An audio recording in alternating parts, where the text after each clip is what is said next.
Selamat hari Minggu, jemaat yang dikasihi Tuhan. Marilah pada hari ini kita mempersiapkan hati secara khusus untuk bersekutu bersama semua umat di segala tempat dan waktu. Mari kita bersaat teduh sejenak.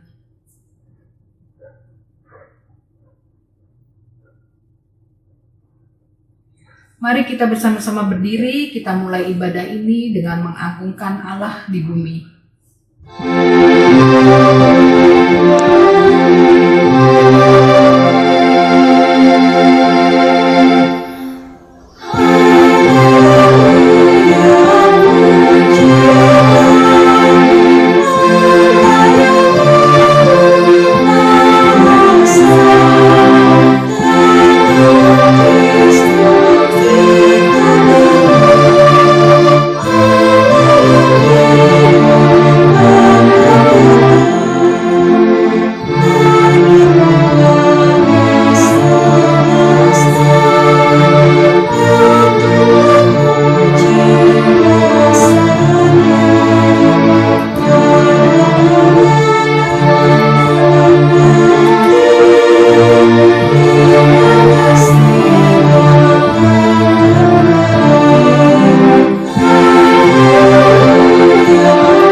Kita pada hari Minggu ini berlangsung dengan pengakuan bahwa pertolongan kita terjadi di dalam nama Bapa, Putra, dan Roh Kudus.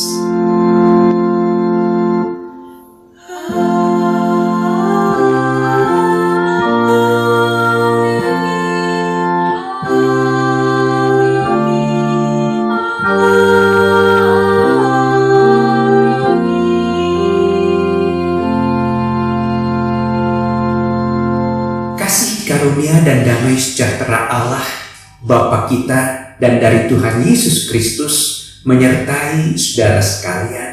Dan saudara juga. Jemaat yang dikasihi Tuhan Yesus Kristus, bila kita merasakan kehadiran Allah pada saat-saat kita sakit, pada saat kita berada dalam tekanan-tekanan hidup, tentulah kita sangat mudah sekali merasakan, memahami pertolongan Allah dalam hidup kita. Nah, persoalannya adalah saat kita menjalani hari-hari biasa, kehidupan sehari-hari kita, apakah kita juga merasakan kehadirannya, pertolongannya, tuntunannya, berkatnya? Kebanyakan di antara kita merasakan bahwa itu semua adalah hal yang biasa. Dan sepertinya tidak ada kehadiran Tuhan di sana. Bapak Ibu Saudara yang dikasihi Tuhan Yesus, kita akan merenungkan tentang hal ini di dalam kebaktian kita pada hari ini dengan tema hati yang terarah pada roti hidup.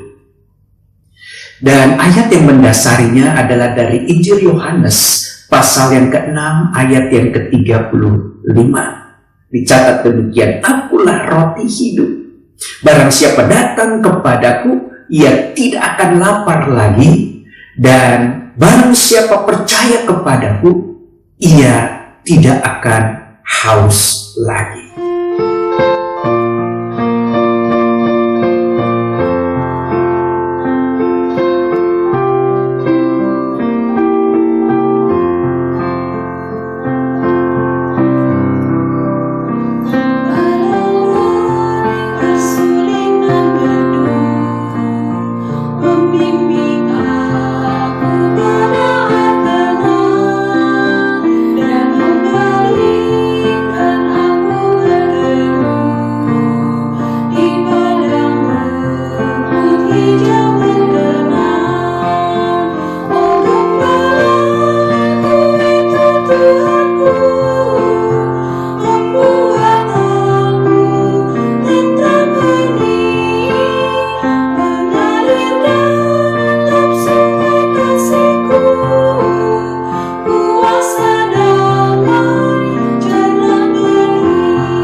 Juru selamat bagi diriku.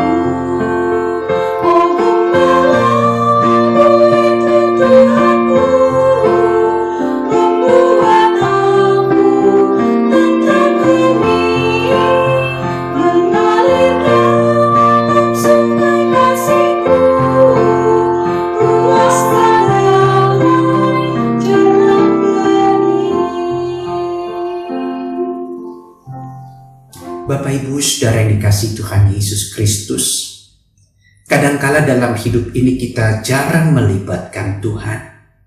Kita lebih banyak membiarkan hidup kita dikendalikan oleh apa yang menjadi pikiran, hasrat, dan nafsu-nafsu kita.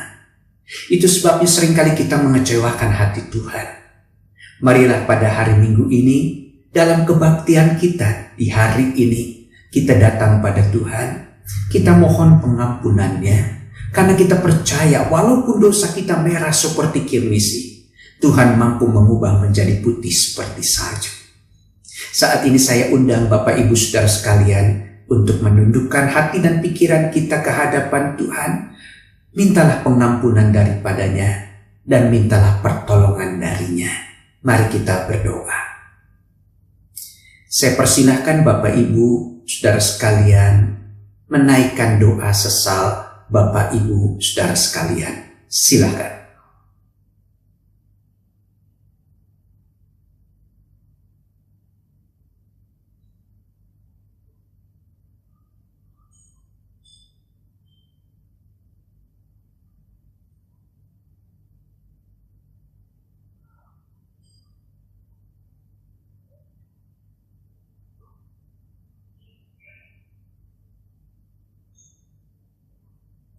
Bapa di sorga, pada hari ini kami datang ke hadapan-Mu. Kami mohon pertolongan dan pengampunan-Mu, karena kami sadar benar bahwa tanpa pertolongan Tuhan hidup kami tidak bisa kami jalani dengan baik. Dan kami tahu Tuhan hanya menolong kami saat kami hidup benar di hadapan Tuhan. Dan kami sadari benar bahwa pada hari ini kami sungguh-sungguh menyadari bahwa kami sering menjauhkan diri dari Tuhan. Ampuni segala salah dan dosa kami Bapa, karena kami banyak mengecewakan hati-Mu. Kami banyak mengecewakan apa yang menjadi rencana-Mu dalam hidup kami. Dan biarlah melalui pengampunan-Mu, kami beroleh kehidupan yang baru bersama dengan Tuhan. Dan kami mohon Tuhan tuntun kami ke masa depan, dan Tuhan tolong kami ke masa depan. Biarlah langkah kami boleh menjadi langkah yang dituntun Tuhan ke masa depan, sehingga apa yang kami lakukan sungguh memuliakan Tuhan. Terima kasih Bapa, dengar seruan doa sesal kami ini yang kami bawa di dalam nama Tuhan Yesus. Amin.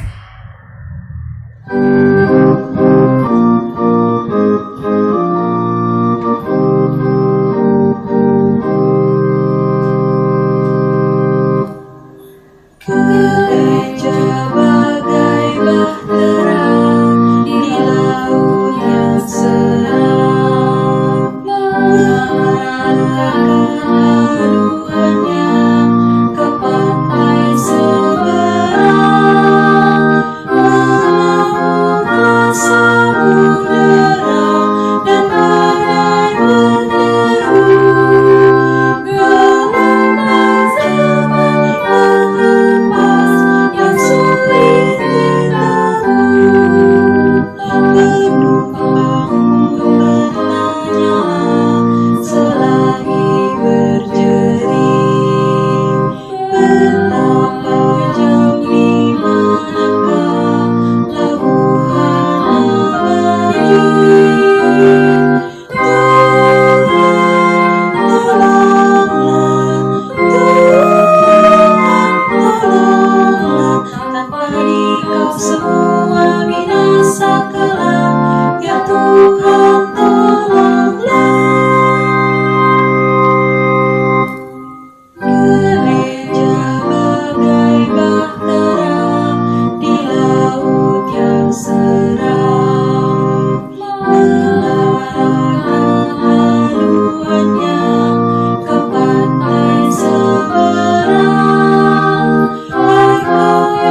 Ibu Saudara yang dikasih Tuhan Yesus Kristus, mari kita bersama-sama berdiri. Simaklah berita anugerah yang berasal dari Tuhan, yang diambil dari kitab Yesaya pasal yang pertama, ayat 16 sampai ayat yang ke-18. Dicatat demikian, basuhlah, bersihkanlah dirimu, jauhkanlah perbuatan-perbuatanmu yang jahat dari depan mataku. Berhentilah berbuat jahat, belajarlah berbuat baik. Usahakanlah keadilan, kendalikanlah orang kejam. Belalah hak anak-anak yatim, perjuangkanlah perkara janda-janda. Marilah, baiklah kita berperkara firman Tuhan. Sekalipun dosamu merah seperti kirmisi, akan menjadi putih seperti salju. Sekalipun berwarna merah seperti kain kesumba, akan menjadi putih seperti bulu domba. Demikianlah berita anugerah dari Tuhan. Syukur kepada Allah. Salam damai untuk saudara sekalian.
Saudara yang dikasih Tuhan Yesus, sebelum kita bersama-sama merenungkan firman Tuhan di hari Minggu ini dalam kebaktian saat ini, mari kita datang ke hadapan Tuhan, kita mohon pertolongan Tuhan, sehingga firman Tuhan dapat kita renungkan dengan baik.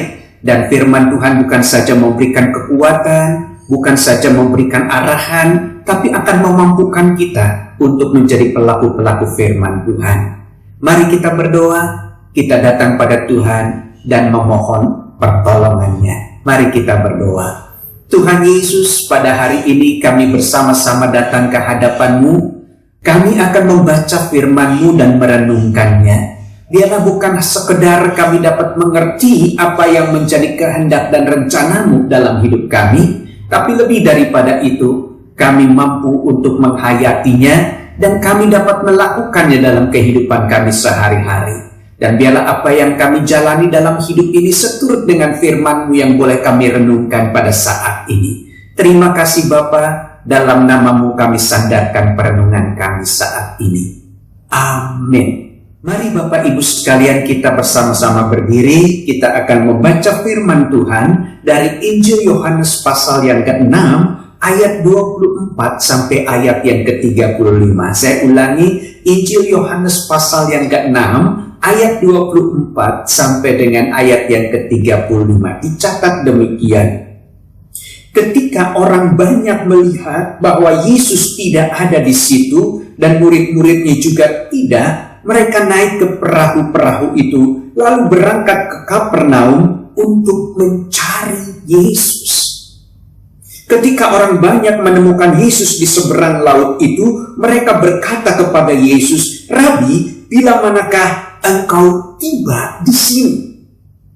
Yesus menjawab mereka, "Aku berkata kepadamu, sesungguhnya kamu mencari aku bukan karena kamu telah melihat tanda-tanda, melainkan karena kamu sudah makan roti itu dan kamu kenyang.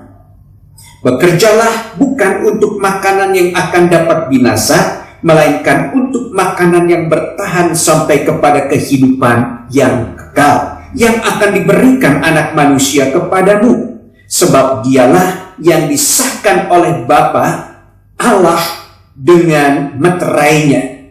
Lalu kata mereka kepadanya, apakah yang harus kami perbuat supaya kami mengerjakan pekerjaan-pekerjaan yang dikehendaki oleh Allah? Jawab Yesus kepada mereka, inilah pekerjaan yang dikehendaki Allah, yaitu hendaklah kamu percaya kepada Dia yang telah diutus Allah. Maka kata mereka kepadanya, tanda apakah yang engkau perbuat supaya dapat kami melihatnya dan percaya kepadamu? Pekerjaan apakah yang engkau lakukan? Nenek moyang kami telah makan mana di padang gurun, seperti ada tertulis, mereka diberinya makan roti dari sorga. Maka kata Yesus kepada mereka, aku berkata kepadamu, sesungguhnya bukan Musa yang memberikan kamu roti dari sorga, melainkan Bapakku yang memberikan kamu roti yang benar-benar dari sorga. Karena roti yang dari Allah ialah roti yang turun dari sorga, yang memberi hidup kepada dunia. Maka kata mereka kepadanya, Tuhan, berikanlah kami roti itu senantiasa. Kata Yesus kepada mereka, akulah roti hidup. Barang siapa datang kepadaku, ia tidak akan lapar lagi. Dan barang siapa percaya kepadaku, ia tidak akan haus lagi. Yang berbahagia adalah Bapak Ibu saudara sekalian yang mendengar firman Tuhan, memahaminya, melakukannya, serta memelihara dalam kehidupan sehari-hari. Haleluya.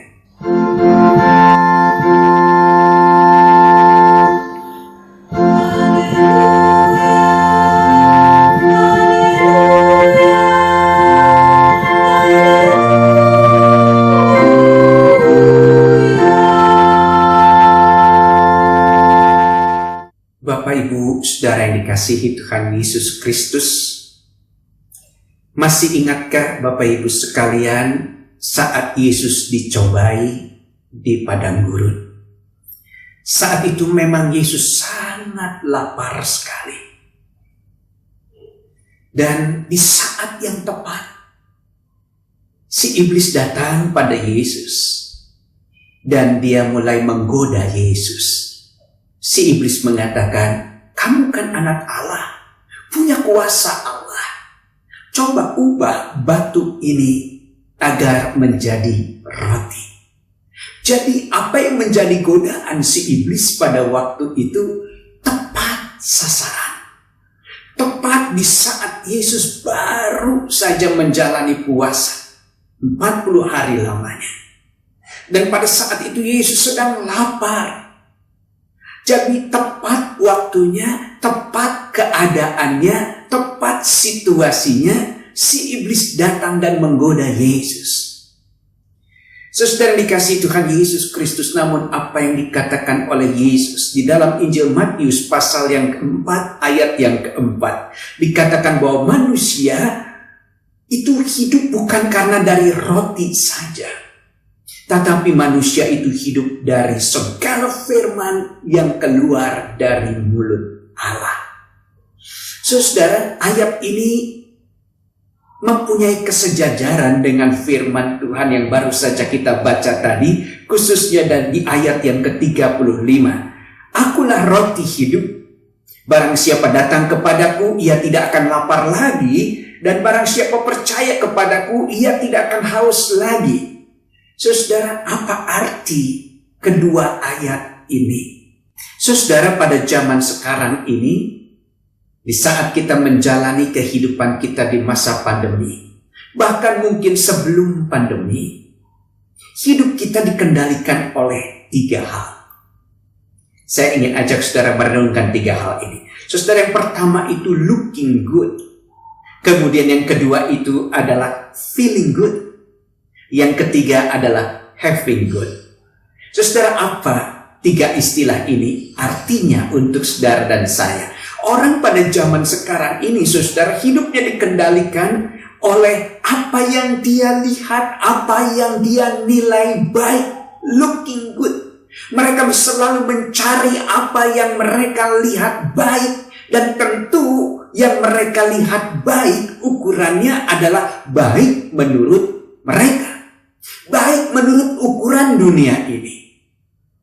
Itulah sebabnya kenapa zaman sekarang ini begitu banyak orang tergoda dengan apa yang dilihat baik saat ini. Mereka mencari apa yang dilihat baik oleh mata mereka.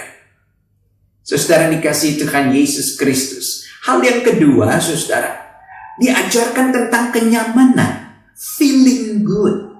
Apa yang mereka anggap nyaman dalam hidup ini. Itu yang mereka cari. Apa ukuran kenyamanan itu yang baik itu? Jelas, yang baik tentu menurut ukuran-ukuran dunia ini, bukan menurut ukuran firman Tuhan. Saudara yang dikasihi Tuhan Yesus Kristus, saya teringat dengan sebuah peristiwa yang terjadi di Tiongkok, yang terjadi dalam kehidupan sebuah keluarga. Boleh saya sebutkan di sini keluarga Bapak Asam misalnya. Saudara, keluarga Bapak Asam ini adalah keluarga yang hidupnya dikendalikan oleh aturan-aturan orang-orang Tionghoa. Kehidupan mereka teratur sedemikian rupa, berabad-abad aturan ini turun-menurun diajarkan kepada keluarga-keluarga. Saudara yang dikasihi Tuhan Yesus Kristus, keluarga Bapak Asam ini dikaruniai 2 orang anak, 1 putri dan 1 putra.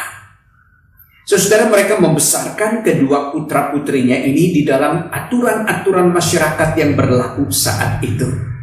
Namun, Bapak Ibu, ada hal yang mengejutkan keluarga ini. Ketika anak yang pertama, yang wanita, menikah, keluarga ini sangat berbahagia sekali. Namun satu ketika anaknya yang pria mengatakan, "Mami, Papi, aku tidak bisa mengikuti apa yang menjadi kehendak Papi Mami menurut tradisi. Aku merasa tidak nyaman ketika aku menikah dengan seorang wanita. Aku tahu ada sesuatu yang gak beres sebenarnya dalam kehidupanku. Namun aku berpikir dan merenung bertahun-tahun dan aku merasa nyaman bahwa aku harus tinggal bersama dengan sesama jenis, bukan lawan jenis." Betapa kaget kedua orang tua ini. Pak Asam dan istrinya terus berupaya berbicara kepada putranya ini bahwa cara pandangnya salah di mata masyarakat pada saat itu. Namun si anak merasa itu bukan pilihan yang terbaik dalam hidupnya. Dan dia mulai berpikir tentang masa depannya. Masa depannya tidak ditentukan oleh orang tuanya dan tradisi dari keluarganya. Itu sebabnya putra dari Pak Asam ini kemudian meninggalkan keluarga ini dan pergi ke Amerika Serikat. Di Amerika Serikat dia mengambil sebuah pilihan yang nyaman menurutnya. Dia tinggal bersama dengan seorang teman pria sesama jenis, dan dirasakan kenyamanan yang sangat luar biasa.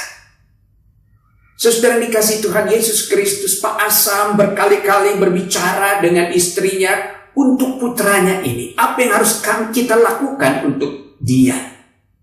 Akhirnya satu ketika Pak Asam dan istrinya pergi ke Amerika Serikat bertemu dengan putranya dan mengatakan betapa bahagianya bila mereka bisa mempunyai cucu keturunan langsung dari putranya ini. Itu sebabnya kamu harus cepat-cepat menikah. Kamu gak bisa hidup dengan gayamu yang seperti ini. Namun putranya mengatakan, aku sudah nyaman. Dia memilih kenyamanan, feeling good. Dan akhirnya apa yang terjadi Bapak Ibu Saudara yang dikasihi Tuhan Yesus Kristus, yang terjadi adalah bahwa si anak tidak mau membuat orang tuanya terluka hatinya. Akhirnya dia mengambil spermanya, kemudian setelah itu dia mencari seorang wanita yang mau melahirkan seorang anak dari keturunannya, dari spermanya. Dan itu terjadi dilakukan. Dan anak Pak Asam, putra Pak Asam ini mempunyai anak seperti yang dirindukan oleh keluarganya, yaitu dengan membayar seorang wanita untuk bisa mengandung dan melahirkan benihnya. Bapak Ibu Saudara yang dikasihi Tuhan Yesus Kristus, kisah ini masih berlanjut dan masih panjang pergumulan keluarga Pak Asam ini. Namun saya ingin menunjukkan kepada Bapak Ibu Saudara sekalian, zaman sekarang, pada masa sekarang, orang hanya hidup dengan dikendalikan oleh looking good, apa yang dia lihat baik, kemudian feeling good, apa yang dia rasa nyaman. Dan yang ketiga, pada zaman sekarang ini, orang juga dikendalikan dengan having good, apa yang harus dia miliki, ya, yang baik menurutnya. Jadi ukurannya di sini adalah yang baik menurut ukuran masyarakat, yang baik menurut ukuran manusia pada zaman sekarang ini, dengan nilai-nilai yang ada pada zaman sekarang ini, bukan nilai-nilai Alkitabiah. Mereka mencoba untuk meraih yang terbaik itu, having good, mencari yang terbaik itu menurut ukuran dunia. Itu sebabnya mengapa manusia pada zaman sekarang ini mereka sungguh hidup bukan dari roti surgawi, tapi roti duniawi. Mereka banyak menghadapi pergumulan dan kesulitan hidup. Bapak Ibu Saudara dikasihi Tuhan Yesus Kristus, yang lebih luar biasa lagi, bahwa banyak orang Kristen mau ikut Tuhan Yesus, tetapi ukurannya bukan ukuran firman Tuhan, yang baik menurut firman Tuhan, tetapi menurut 3 hal tadi. Saya mau ikut Tuhan asal pekerjaan saya sukses, asal usaha saya sukses, asal pendapatan saya baik, asal keluarga saya menjadi baik, dan seterusnya. Mengikut Tuhan tetapi memakai ukuran-ukuran dunia ini. Looking good, feeling good, having good di dalam mengikut Yesus. Itu sebabnya mengapa begitu banyak orang-orang Kristen kecewa ketika mereka mengikut Yesus dengan ukuran-ukuran seperti ini. Bapak Ibu Saudara yang dikasihi Tuhan Yesus Kristus, mari kita coba renungkan firman ini lebih jauh lagi.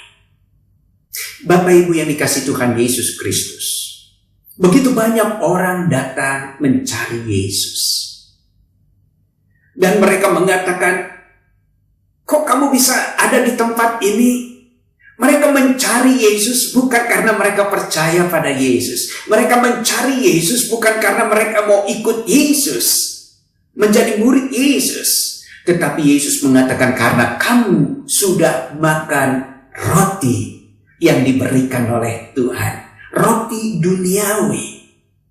Pada waktu itu, sebelum peristiwa ini, Yesus pernah memberi makan 5.000 orang.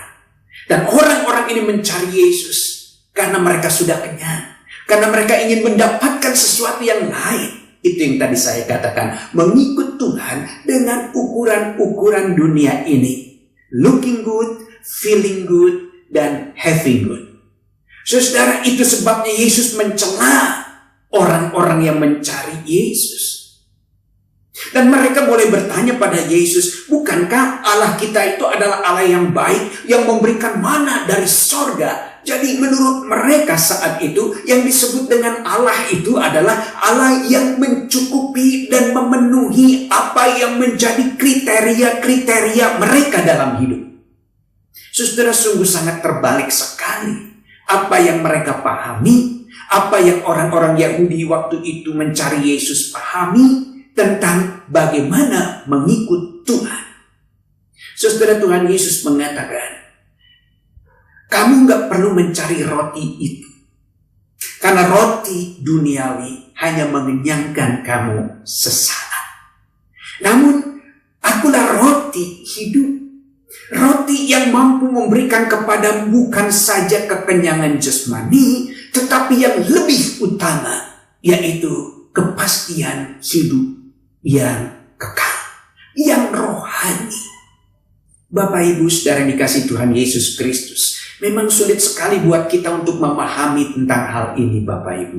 Mengapa? Karena memang sulit buat kita untuk memahami apa yang menjadi pikiran-pikiran Tuhan, apa yang menjadi rencana-rencana Tuhan, apa yang menjadi pikiran-pikiran Tuhan untuk Bapak Ibu Saudara sekalian. Kita lebih banyak memahami diri kita. Seperti yang tadi saya katakan, apa yang menurut mata kita baik, perasaan kita baik, dan kepemilikan yang baik menurut ukuran-ukuran dunia. Nah, bagaimana caranya saya bisa dapat makan roti hidup itu? Bagaimana caranya saya bisa menikmati roti hidup itu dalam hidup saya? Saudara, ada beberapa hal yang ingin saya tunjukkan kepada Bapak Ibu Saudara sekalian. Yang pertama, Bapak Ibu Saudara, ketika saudara mulai mengikut Tuhan, maka yang terjadi pada saat itu adalah penundukan diri. Makanya firman Tuhan mengajarkan pada barang siapa mengikut Tuhan, mereka adalah orang-orang yang memiliki hidup yang baru. Yang lama sudah ditinggalkan dan sekarang mereka mempunyai kehidupan yang baru. Bapak Ibu, apa arti firman ini? Firman ini mau mengajarkan Bapak Ibu Saudara sekalian, seorang yang mengikut Tuhan berarti dia mempunyai konsep yang lain dalam hidup ini. Mengapa? Karena sekarang firman Tuhan yang mulai menguasai pikiran dan hatinya. Ketika firman Tuhan menguasai pikiran dan hatinya, maka firman Tuhan saat itu mengajarkan kepada Bapak Ibu sekalian, kepada saudara-saudara sekalian, tentang identitas Bapak Ibu Saudara sekalian sebagai pengikut Tuhan. Jadi hidup kita itu dimulai dari Allah. Bukan dari diri sendiri, tapi dari Allah. Kita bukan bertanya kenapa Tuhan menciptakan saya. Tetapi sebaliknya, saya mulai berpikir tentang apa yang sedang Tuhan rancang dalam hidup saya, sehingga saya ada di tengah-tengah dunia ini. Hidup saya dikendalikan dan diarahkan pada peran Tuhan dalam hidup ini.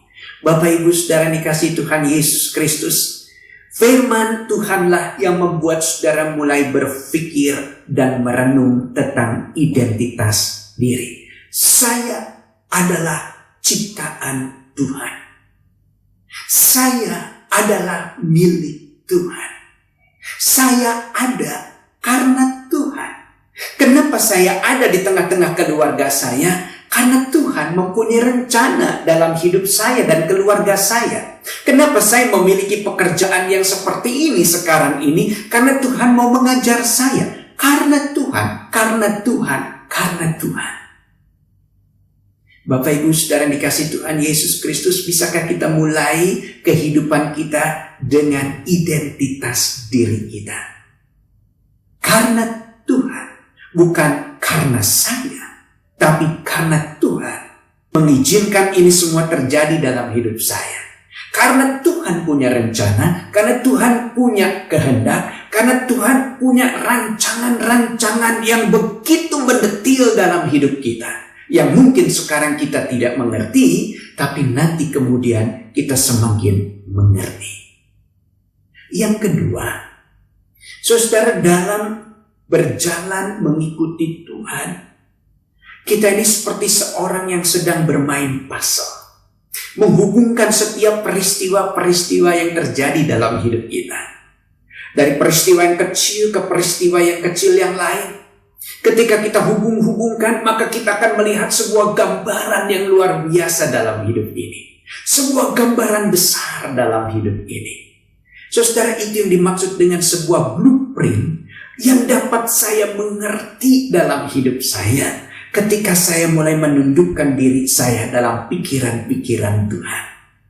Saudara, identitas saudara akan menuntun saudara ke langkah yang kedua, ke level yang kedua, di mana saudara mulai menghayati kehidupan saudara adalah kepingan-kepingan kehidupan yang Tuhan izinkan terjadi dalam hidup saudara. Dan saudara harus usahakan kepingan-kepingan itu saudara satukan seperti saudara bermain puzzle. Sehingga lama-lama saudara akan melihat sebuah gambaran yang besar dalam hidup saudara. Oh, ini toh maksudnya Tuhan. Oh, ini toh rencana Tuhan dalam hidup saya. Saudara, hidup yang seperti ini akan membuat hidup saudara menjadi hidup yang berarti. Hidup saudara tidak akan dikendalikan lagi oleh looking good, feeling good, maupun having good. Tetapi hidup saudara dikendalikan oleh apa yang Tuhan rancang dalam hidup Bapak Ibu saudara sekalian. Bapak Ibu saudara yang dikasihi Tuhan Yesus Kristus. Yang ketiga, Tuhan bukan sekedar ingin mengajar saudara memahami gambaran besar kehidupan saudara bersama dengan Tuhan. Hati yang tertuju pada Tuhan, pikiran yang tertuju pada Tuhan adalah sebuah gambaran kehidupan roti surgawi yang ada di tengah-tengah dunia ini. Roti surgawi itu bukan saja Yesus, tetapi Yesus yang ada di dalam saudara. Makanya Yesus mengatakan, "Akulah roti hidup." Dikatakan roti hidup, sesuatu yang dapat saudara makan, sesuatu yang dapat saudara nikmati, sesuatu yang dapat saudara selami dalam hidup saudara. Apa itu? Firman Tuhan. Kehidupan Yesus adalah firman Tuhan dalam hidup Bapak Ibu sekalian. Ketika Yesus hadir dalam hidup saudara, Yesus ada dan bekerja dalam hidup saudara. Itu yang membuat langkah saudara menjadi langkah yang pasti dalam hidup saudara. Mengapa Tuhan Yesus mengatakan, "Marilah kepadaku semua yang letih, lesu, dan berbeban berat"? Karena Yesus tahu di tengah-tengah perjalanan saudara, saat saudara berjalan bersama dengan Tuhan, saudara masih juga pikiran dan hati saudara tertuju pada 3 hal ini. Karena saudara masih tinggal di tengah-tengah dunia ini. Looking good, feeling good, having good. Namun ketika Tuhan mengatakan, "Mari kepadaku", Tuhan mau mengatakan, ayo jangan pikiran, hatimu, langkahmu mulai dikuasai dan diwarnai oleh apa yang dimaksud oleh dunia tentang tujuan-tujuan hidup. Tapi kembalilah kepadaku, karena aku mempunyai tujuan hidup bagimu, masa depan bagimu. Dan dikatakan oleh firman Tuhan, indah pada waktunya. Sesuatu yang indah yang Tuhan siapkan untuk saudara dan saya. Bapak Ibu saudara yang dikasihi Tuhan Yesus Kristus. Yang terakhir yang ingin saya sampaikan kepada Bapak Ibu sekalian di hari Minggu ini. Persoalan boleh saja ada dalam kehidupan Bapak Ibu sekalian. Kesulitan boleh tentu ada dalam kehidupan kita. Toh karena kita masih hidup di tengah-tengah dunia ini. Namun kembali saya ajak Bapak Ibu saudara sekalian untuk kembali merenung firman ini. Bahwa Tuhan tidak menghendaki hidupmu dikendalikan oleh roti duniawi. Tuhan ingin hidupmu dikendalikan oleh roti surgawi. Nah, bagaimana caranya agar saya selalu hidup di dalam kendali roti surgawi?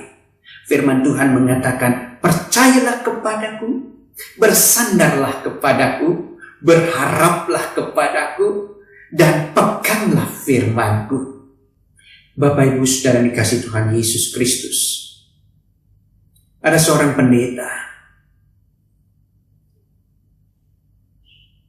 yang sangat dihormati, yang sangat dikagumi oleh begitu banyak orang-orang Kristen.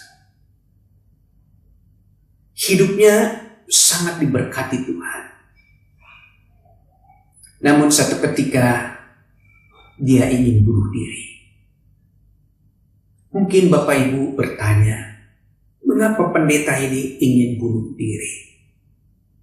Karena jelas pendeta ini tidak merasakan damai sejahtera dalam hidupnya.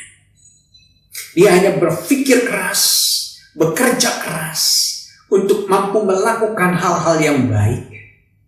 Namun itu tidak berdampak dalam hidupnya. Bapak Ibu Saudara yang dikasihi Tuhan Yesus Kristus,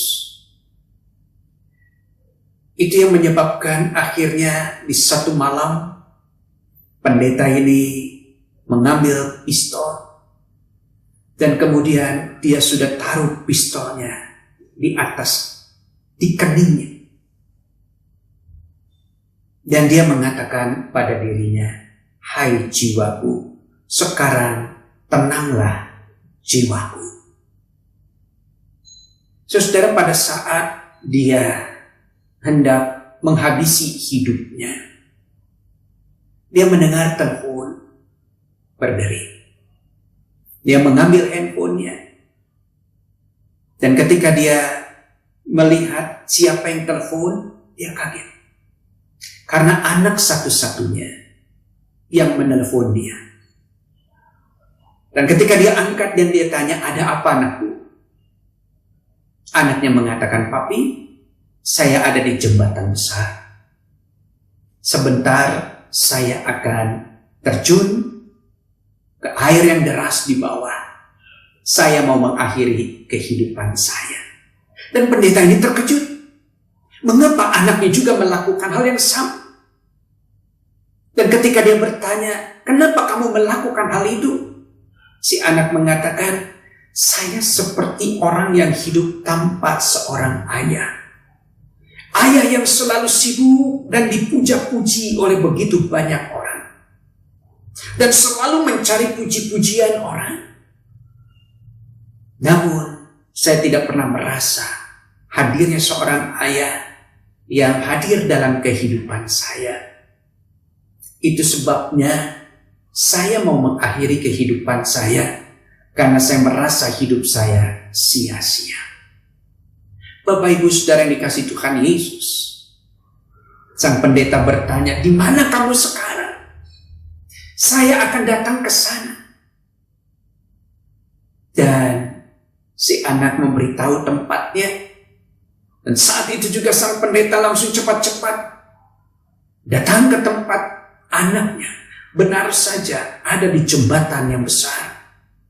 Dan sudah siap untuk membunuh diri. Saudara, si ayah berlari-lari menjumpai anaknya. Sudah cukup banyak orang berkerumun di sana, menyaksikan apa yang akan dilakukan anak muda ini. Dan si ayah menembus begitu banyak orang yang berkerumun. Dan dia mengatakan pada orang-orang di sekelilingnya, "Itu anak saya, itu anak saya." Saudara, dan saat itu si ayah dengan kekuatan tenaga yang masih ada dalam tangannya, dia pegang dan peluk putranya. Bapak Ibu yang dikasihi Tuhan Yesus Kristus, peristiwa saat sang pendeta memeluk putranya, peristiwa itu mengubah seluruh pikiran dan hatinya. Betapa hatinya kecewa, betapa hatinya pedih, betapa hatinya teriris-iris ketika mendengar putranya mau bunuh diri. Bapak Ibu Saudara yang dikasihi Tuhan Yesus Kristus, itu juga yang menjadi pikiran sang pendeta. Betapa teriris-irisnya hati Tuhan. Betapa kecewanya hati Tuhan ketika melihat anaknya mau mengakhiri kehidupan di dunia ini. Karena mereka tidak mengerti rancangan Tuhan. Bapak Ibu Saudara yang dikasihi Tuhan Yesus Kristus, itu juga yang dilakukan oleh Tuhan ketika dia melihat Bapak Ibu Saudara sekalian. Betapa sedih hati Tuhan ketika melihat Bapak Ibu Saudara sekalian jauh daripadanya. Ketika Bapak Ibu dan Saudara sekalian melakukan apa yang di luar kehendak Bapa di sorga. Betapa hancur hati Tuhan ketika Bapak Ibu Saudara sekalian membiarkan hidupmu dikendalikan oleh apa yang benar menurut dunia ini. Mengapa? Karena Tuhan tahu hidupmu sedang sedikit demi sedikit dihancurkan oleh perbuatanmu sendiri. Karena cara hidupmu, cara penilaianmu, cara mengukur kehidupan ini. Dan ketika engkau mulai sadar hari ini apa yang menjadi kerinduan Tuhan dalam hidupmu, mari seperti sang pendeta, tahu, sadar bahwa betapa kecewanya Tuhan ketika kita tidak mengerti rencana Tuhan. Mari kita datang pada Tuhan, sang roti hidup. Mari kita fokus kepada sang roti hidup yang memberikan kehidupan di dunia ini maupun di masa depan. Dan mari kita sujud di hadapan Tuhan dan membiarkan Dia mengendalikan hidup Bapak Ibu sekalian. Tuhan berkati Bapak Ibu sekalian.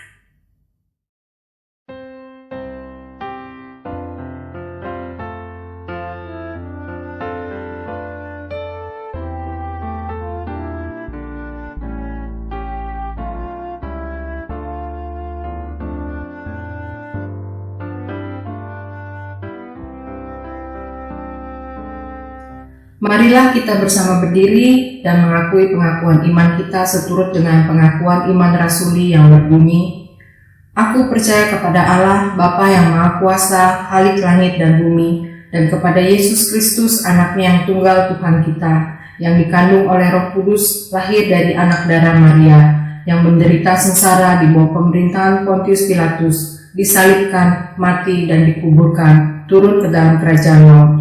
Pada hari yang ketiga, bangkit pula dari antara orang mati, naik ke surga, duduk di sebelah kanan Allah, Bapa yang Maha Kuasa, dan dari sana Ia akan datang untuk menghakimi orang yang hidup dan yang mati. Aku percaya kepada Roh Kudus, gereja yang kudus dan am, persekutuan orang kudus, pengampunan dosa, kebangkitan orang mati, dan hidup yang kekal. Amin. Silakan duduk kembali.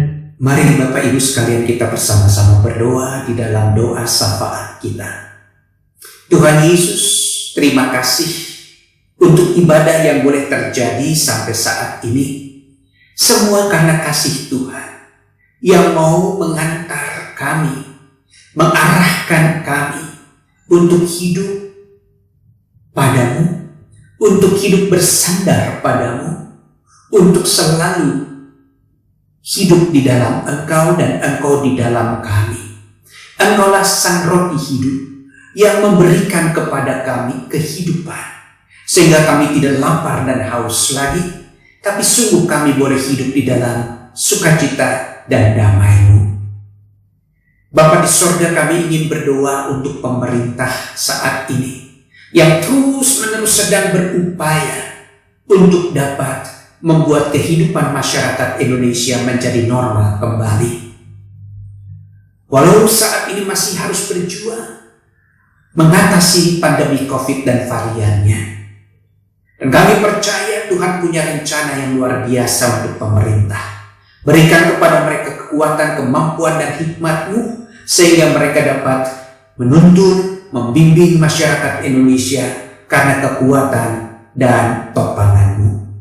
Bapa di sorga, kami juga mau berdoa pada saat ini untuk gereja-Mu GKI Wahid Hasim.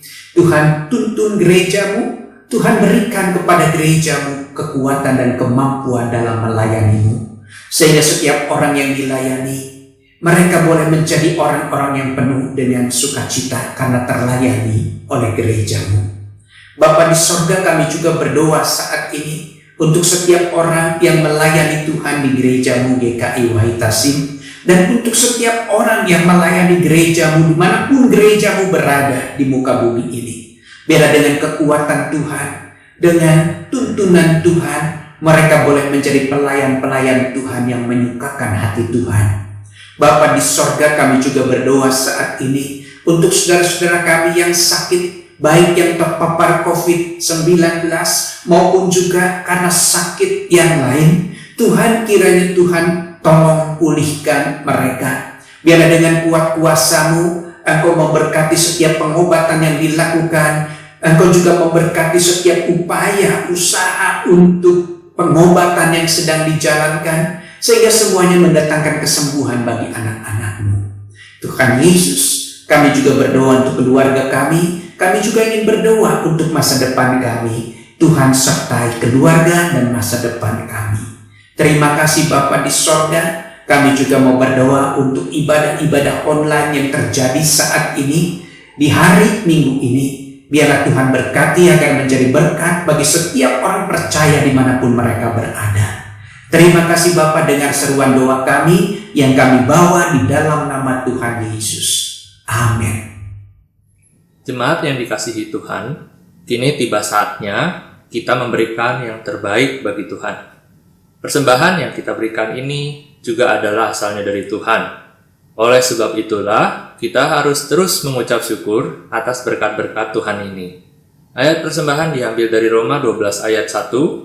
Karena itu, saudara-saudara, demi kemurahan Allah aku menasihatkan kamu, supaya kamu mempersembahkan tubuhmu sebagai persembahan yang hidup, yang kudus, yang berkenan kepada Allah. Itu adalah ibadahmu yang sejati. Janganlah kamu menjadi serupa dengan dunia ini, tetapi berubahlah oleh pembaruan budimu, sehingga kamu dapat membedakan manakah kehendak Allah, apa yang baik, yang berkenan kepada Allah, dan yang sempurna. Jemaat dapat memberikan persembahan dengan cara transfer ke rekening GKI Wahid Hasim, atau dengan cara men-scan barcode yang tertera di layar, atau juga dapat dengan memasukkan ke dalam amplop persembahan dan membawanya ke gereja pada jam kerja tata usaha. Kita akan memberikan persembahan sebagai bentuk dari syukur kita kepada Tuhan dengan diiringi pujian dari PKJ 264 ayat 1 dan 2. Apalah arti ibadahmu? Apalah arti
dikasihi Tuhan Yesus, di dalam kesulitan dan pergumulan hidup, ingatlah senantiasa akan Tuhan Sang Roti Hidup, Sang Gembala yang baik.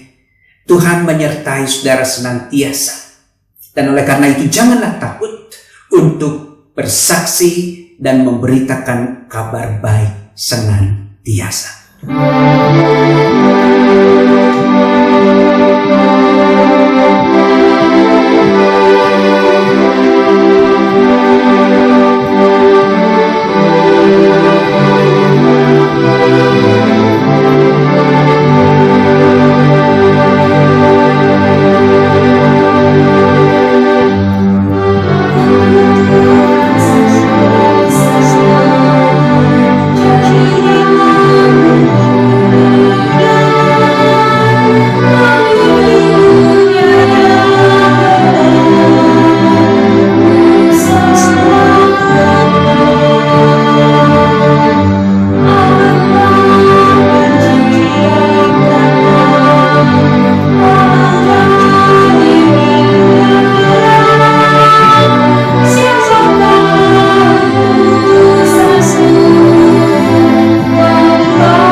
Bapak Ibu Saudara yang dikasihi Tuhan Yesus Kristus, arahkanlah hatimu kepada Allah dan jadilah saksi Kristus kemanapun kita berada. Dan saat ini terimalah berkat Tuhan. Tuhan memberkati engkau dan melindungi engkau. Tuhan menyinari engkau dengan wajah-Nya dan memberi engkau kasih karunia. Tuhan menghadapkan wajah-Nya kepadamu dan memberi engkau damai sejahtera. Haleluya.